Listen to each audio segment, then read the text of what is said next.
Good morning, everybody. It is Melissa Johnson speaking. I am the Principal Psychologist and the Director at Thriving Mind Psychology Clinic, located here on the beautiful Sunshine Coast. Now, it has been a while since I have done a live video for you. I'm not really sure why that is. I have still been doing lots of content on the Facebook page. There's been lots of written posts and written articles, but this month we did mindfulness in May, so I did put up some posts and little tips and bits and pieces of information around how you can incorporate mindfulness into your day a little bit more easy. But given it's the end of May, I thought I would jump on and I would do a bit of a summary, I guess, about mindfulness and really hopefully pull it all together for you and give you a bit of an idea about why it's so helpful and a few extra strategies on how you can include it in your day.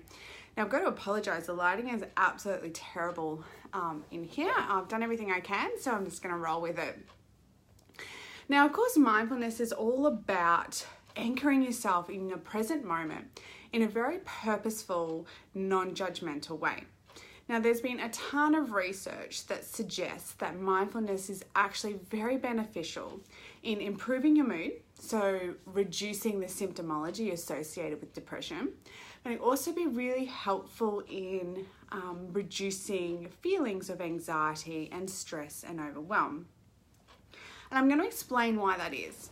So, mindfulness is a way of really anchoring yourself in the present. And what that does is it helps to switch our mind from autopilot to manual mode.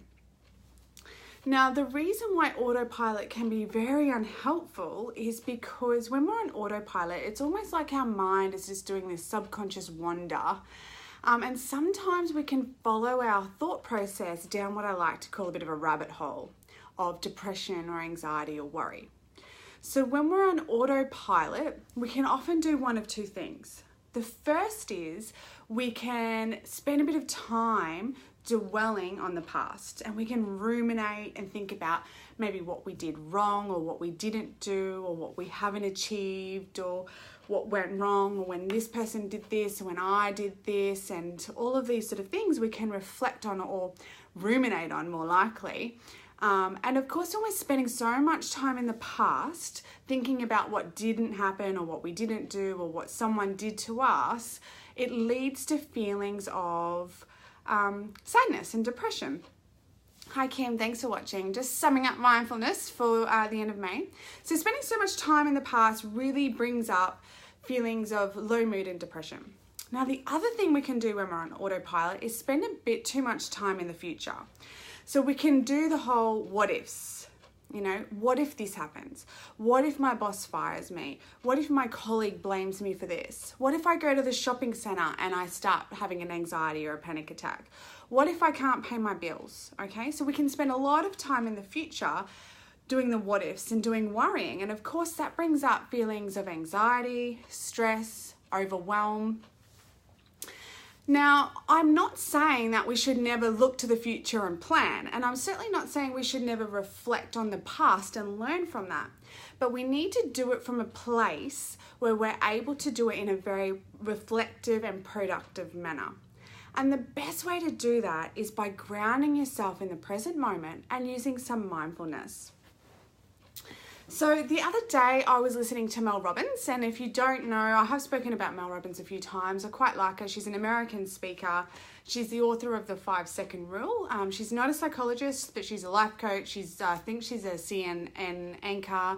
She's got a couple of radio stations. She's really great to listen to, and she's developed some really great mind hacks. But, she was really talking about utilizing mindfulness and the effectiveness that can bring for you. And she was talking about mindfulness of the food. Now, we've probably talked about this in the past, that you can be quite mindful when you're eating and you can utilize your senses. So really taking stock of how does this smell?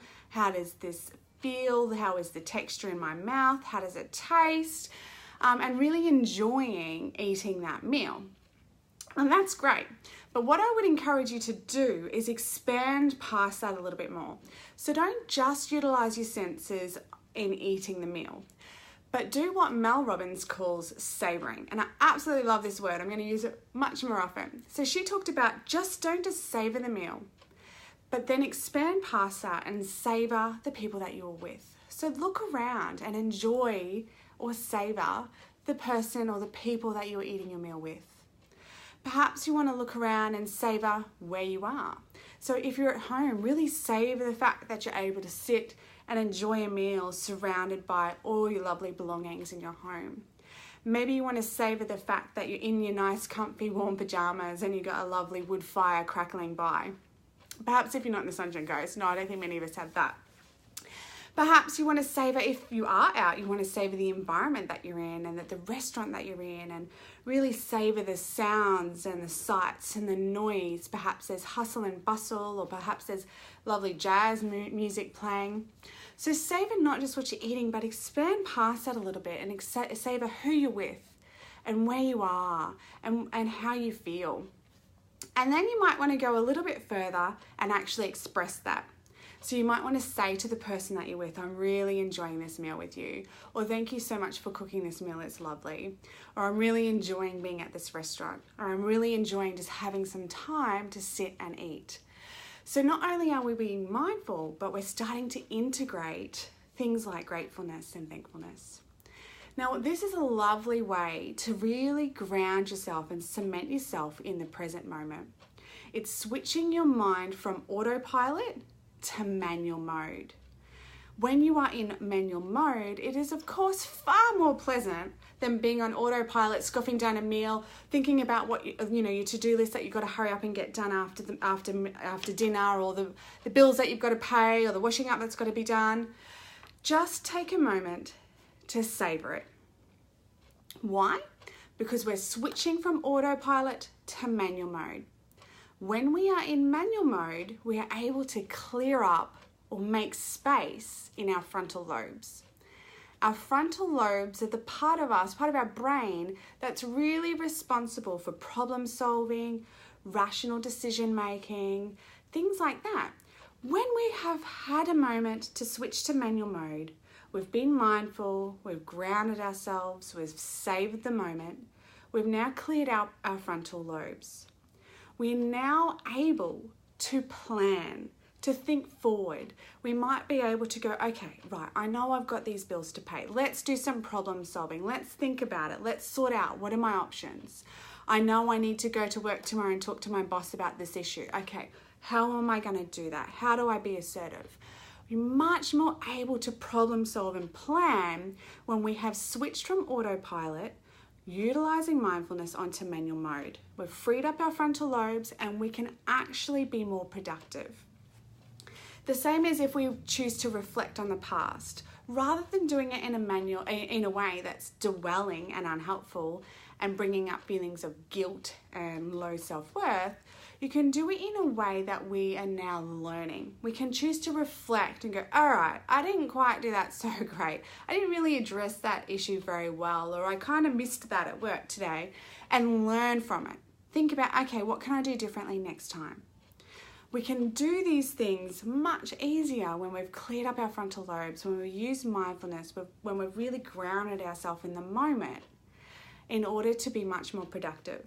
And of course, it means it's actually been a little bit more enjoyable. We've been able to enjoy our meal, appreciate where we are, appreciate life right now, appreciate the meal, appreciate the people that we're with.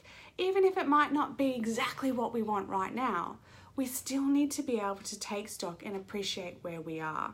Otherwise, we're constantly looking forward and we never get a sense of gratitude or thankfulness or appreciation for what we've actually got. And that doesn't happen automatically. We've got to switch to manual mode. So I hope you found that helpful. Really, my biggest suggestion would be to try and integrate a little bit of savouring or mindfulness every day, a little bit of practice from switching from autopilot to manual mode every day. It's one of these things that's a practice skill. It doesn't happen automatically, unfortunately. The more you practice, the better you get at it and the more automatic it becomes.